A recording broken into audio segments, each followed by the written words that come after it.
Rickshaw চালক হেমু দাসৰ কথাৰে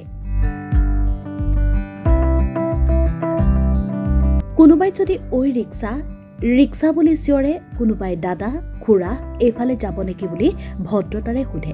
তাৰ পিছত গন্তব্যস্থান নোপোৱালৈকে নিৰন্তৰ ঘূৰে ৰিক্সাৰ পেডেল।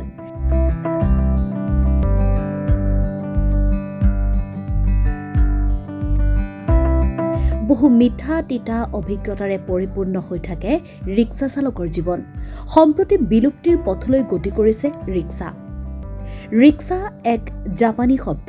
1869 চনত জাপানৰ এজন গাঁৱলীয়া লোকে ইজুমি ইউচুকে ৰিক্সা আৱিষ্কাৰ কৰিছিল। প্ৰথম অৱস্থাত ইয়াৰ চকা কাঠেৰে নিৰ্মিত আছিল আৰু ইয়াৰ ব্যৱহাৰ বয়-বস্তু অনা নিয়া কৰিবলৈ হাতেৰে টানি কৰা হৈছিল। সময়ৰ লগে লগে ইয়াৰ পৰিৱৰ্তন ঘটে আৰু ৰিক্সা মানুহ অনা নিয়া কামত ব্যৱহাৰ কৰা হয়। ভাৰতৰ চিমলাত 1880 চনত প্ৰথমবাৰৰ বাবে ৰিক্সাৰ আগমন ঘটে। 1914 চনত কলকাতাত প্ৰথমবাৰ মানুহৰ উপাৰ্জনৰ আহিলা হিচাপে ৰিক্সাৰ ব্যৱহাৰ কৰা হয় আৰু গোটেই বিশ্বৰ লগতে ভাৰততো দুখীয়া মানুহৰ বাবে উপাৰ্জনৰ এক আহিলা হিচাপে পৰিগণিত হৈ উঠে। নলবাৰীও ইয়াৰ ব্যতিক্ৰম নহল আৰু প্ৰায় 10 বছৰ আগলৈকে নলবাৰী চহৰত কমেও 500ৰো অধিক ৰিক্সা দপদপাই আছিল।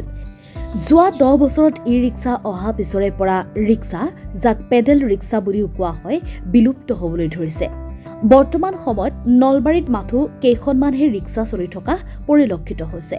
নলবাৰীৰ হেমু দাস এজন পুৰণি ৰিক্সা চালক আৰু তেওঁৰ প্ৰায় 45 বছৰ ৰিক্সা চলাই জীৱন অতিক্ৰম কৰিছে।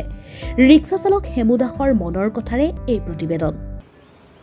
মই এতিয়া বয়া ভালো মই ৰিক্সা কমচে কম ধৰক ৰিক্সা 50 বছৰ বেছি চলিলোঁ।